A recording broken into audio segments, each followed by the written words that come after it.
Ludwig van Beethoven was born in Bonn in 1770 on December 16th. His childhood was not the happiest one would imagine a child could have.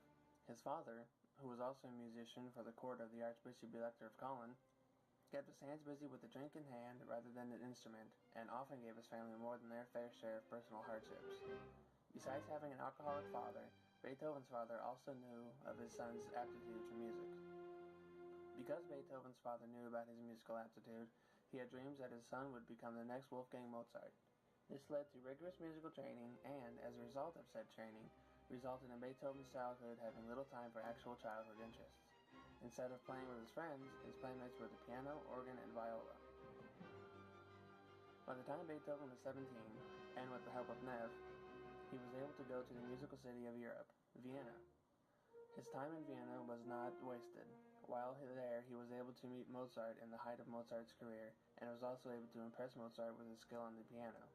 Despite the success and good time Beethoven had up to this point, his dream come true fell through early as he got news that his mother had gotten very sick. As Beethoven took the trip back to Bonn, he soon found out that he was too late. His mother had died. He had also suffered another loss soon, as his younger sister would also meet her untimely end. Not only did Beethoven suffer these two significant losses, his father's drinking had also taken a turn for the worse, and left his father unable to properly provide for the rest of the family. The responsibility of providing for the family fell upon Beethoven. However, he took on the challenge and was able to do so while continuing his musical responsibilities and increasing his social contacts. While in his 20s and fulfilling his early promise as a composer, Beethoven made the unfortunate discovery that his hearing was being affected and was progressively getting weaker. As he made this discovery, a discovery that would mentally affect any gifted and hopeful composer, he started to think about suicide. However, his love for music was greater than the desire to end his life,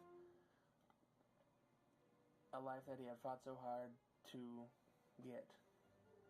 He continued on with his music despite the fact he could no longer hear his work. At the age of 32, Beethoven was completely deaf and was growing more and more depressed with each passing day in his daily life. His music, however, gave him his hope amongst his tremendous despair.